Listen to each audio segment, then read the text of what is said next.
Well, it's finally here. Opening day 2021. The Yankees are one of the favorites in the American League. There's fans back in the ballpark for the first time since 2019. There's April baseball in the Bronx for the first time since 2019. All that sounds great, but don't forget, George Springer, a former member of the cheating Houston Astros, is now with the Blue Jays, which means Yankees fans get the chance to boo him immediately.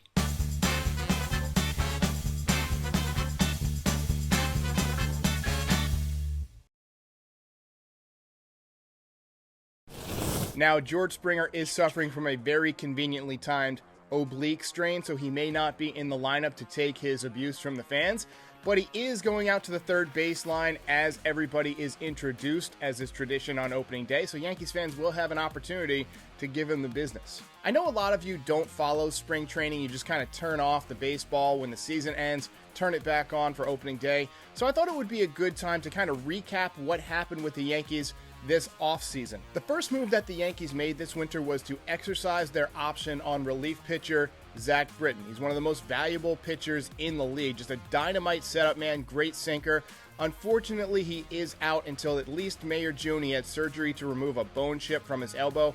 He also suffered COVID this winter, so he's recovering from that. It's going to take him a little bit of time to work up, but I'm confident that he'll get back to form at some point in the near future. This move took a little bit longer, but they also re-signed DJ LeMahieu to a 6-year, $90 million contract. They did that because it's kind of a team-friendly deal. It's longer than the Yankees wanted to go, but at a lower annual average value, which means that the Yankees were able to add more pieces. He didn't have a great spring, but that's the great thing about machines. You can turn them on with a flip of a switch. The Yankees did have to bid farewell to Masahiro Tanaka, who returned to Japan after 7 years with the Yankees. They also lost James Paxton from their rotation, who returned to the Seattle Mariners and has actually looked pretty good this spring. To replace these guys in the rotation, they signed Corey Kluber, former 2-time Cy Young Award winner, to a 1-year, $11 million deal. And in spring, he's been a little bit up and down. His velocity is down a little bit. His command isn't quite what it had been. I think he's just kind of knocking off the rust because he's only pitched 1 inning in the last 2 years. But he does have pretty wicked breaking stuff, and he's got that moxie that you expect from a veteran pitcher. They also traded Miguel Yajure and a couple of other prospects to the Pirates for Jamison Tyone, who has rebuilt his mechanics as he comes back from his second Tommy John surgery. He's another guy whose velocity was a bit lower this spring, but who has great command and a great curveball, so I am not concerned. I think he's going to be fine. He's actually going to be the number 5 man in the rotation. The Yankees are kind of taking it slow with him just to keep it easy on that elbow. The Yankees also added some arms to the bullpen. They signed veteran sidearm slinger Darren O'Day, who was excellent with Atlanta last year. They signed Justin Wilson, who you might remember, he was with the Yankees a few years back. And they signed Lucas Litke, who last pitched in the major leagues in 2015, which means the Yankees had to see something in him to give him a contract. And he's got a really good spin rate, a really good curveball. He's had command issues in the past, but he looked really, really dominant this spring, so I'm optimistic about Lucas Litke. And last but not least, they signed Jay Bruce, who's actually filling in for Luke Voit, the American League home run champion, who's out with surgery. He's having surgery to repair a meniscus in his knee, and he should be back sometime well before June, according to Aaron Boone. I'm a poet, and I didn't even know I was rhyming those words. Okay, so the biggest takeaways from spring training this year. Giancarlo Stanton, absolutely mashing. He's healthy, and he's ready to put the injury-prone label behind him. The Yankees say they want him to play a bit of outfield this summer, but as of now, he's the DH. Again, just hitting the ball very, very hard all spring long.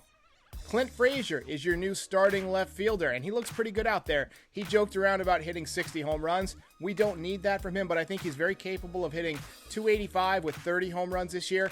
And in case you didn't notice, he got a lot better on defense last year. Brett Gardner, another one of those off-season moves. They re-signed him to a 1-year deal plus an option. He's actually going to be the Yankees' utility outfielder. He's going to play all over the outfield, mostly in left and center, just to give these guys a few days off once in a while.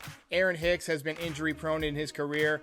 Clint Frazier could use a day off. That's a tough position to play left field at Yankee Stadium. So I imagine you will see a lot of Brett Gardner this year. And he's still a pretty good player. He still works the count. He can still make a little bit of contact. And he has surprising power from time to time. Aaron Judge, all he got for Christmas was his 2 front teeth. And perhaps uncoincidentally, he's wearing one of those mouth guards at the plate.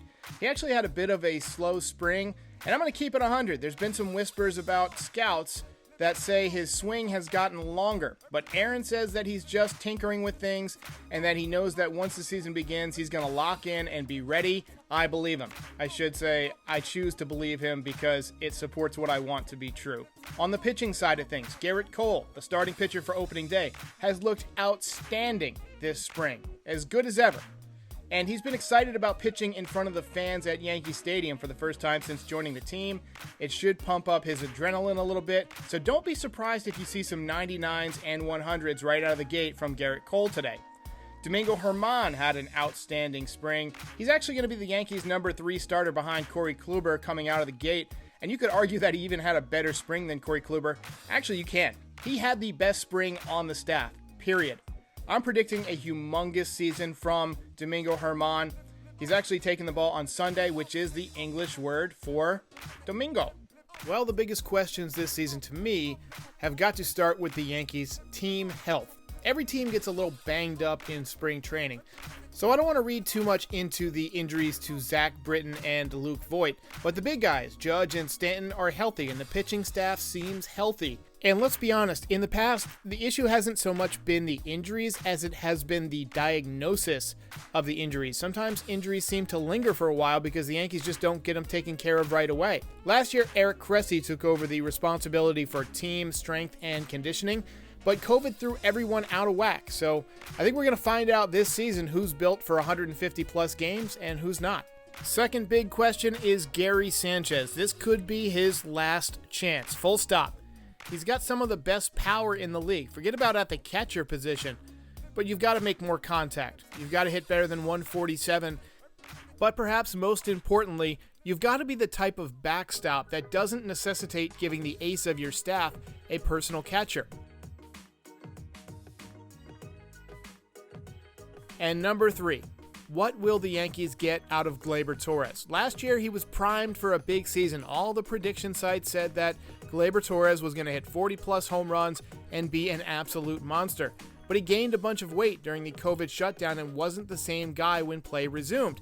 He lost the weight this winter. He's actually looked pretty good at shortstop to me, and he led the team with 5 home runs this preseason. So I think that Gleyber Torres is back. He's primed. He's ready to have a big season.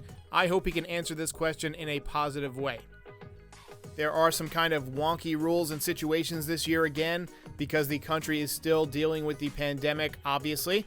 There will be limited fans in most stadiums. The Yankees will be allowing 10,850 fans on opening day, or basically what Tampa Bay gets on their best night of the year. Each extra inning will begin with a runner on second base. I hate that rule, but it is what it is. Also, the 7-inning double headers are back. Each team has a 26-man roster. You might remember they expanded that before last season. This year they get to carry a 5-man taxi squad in case there's a COVID situation. And that is it for the 2021 opening day edition of Yankees Game Day. Come back often. Please like and subscribe. I do about 3 to 5 of these per week.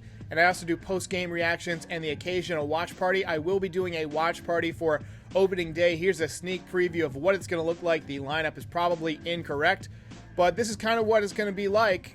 So I'll be on there and just chat with people during the game. You get to see my live reactions, and it's a lot of fun. So come on by. I'll see you next time. If you enjoyed this video, please like and subscribe. It helps other Yankees fans find the channel.